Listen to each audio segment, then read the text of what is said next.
ভোটের আগে বললো যে আমাদেরকে ভোট দিন, আমরা আপনাদেরকে দেখবো, সহজ মানে সুযোগ সুবিধা দেবো। এখন যে ভোটটা মিটে গেল, যে জিতে গেল, আমরা ছোট লোক। হ্যাঁ, ছোট লোকের জন্যই তো আজকে পার্টিগুলো আসছে। ছোট লোক যদি না ভোটটা দিত, পার্টিটা কোথা থেকে আসতো? হ্যাঁ, কোথা থেকে আসতো? বড় লোকেরা কত বেরোয় ঘর থেকে, খেত মজুরের ব্যাপারে বলো, যে কোনো মিটিং এ বলো, সব গরিবরাই বেরোচ্ছে। আর দেখান দেখেনি কোথায় বড় লোক এসেছে, কোথায় দেখান কোথায় বড় লোক এসেছে।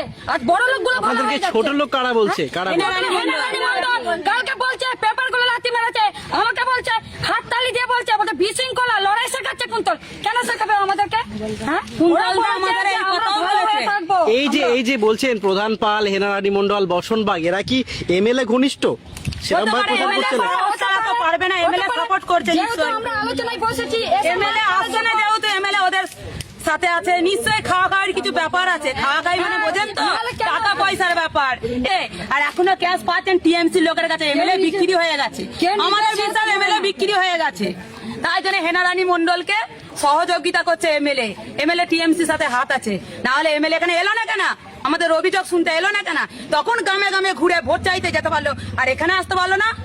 আমরা অদ্ভুত থেকে আসতে পারলাম, তখন ঠিক চলে যেতে পারলো ভোটের জন্য, আর এখন আমাদের কি বক্তব্য শুনতে আসতে পারলো না? তখন ছোট ছেলে কোলে নিচ্ছে, বিদ্যার হাত ধরছে, সেইগুলোর বেলা তখন ওটা মানে ভালো, তখন গরিব লোক সব ভালো। আর ভোটটা মিটে যাবার পর এখন গরিব লোক, আমরা এখন সব গরিব লোক। রাজার জায়গায় বসে না, এবার তো রাজত্ব চালাবে। আর মহিলারা কি বলুন তো, অসুরকে যেমন দুর্গা বধ করেছিল, আমরা এই কটা মহিলা এমএলএ হলো এমপি কেও বধ করতে পারি। তারপরে এমএলএ কে দেখেছেন এখানে? না দেখিনি।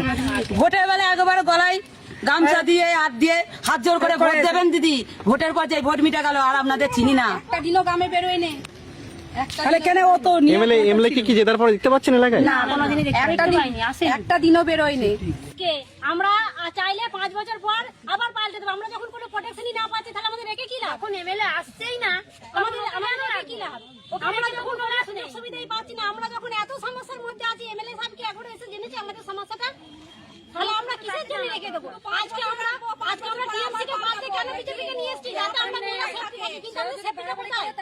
আমরা কি সেফটি পাচ্ছি আদৌ? নিয়ে এসেছি আমরা, আবার ভোট বাতিল করে আবার অন্য কাউকে নিয়ে আসবো।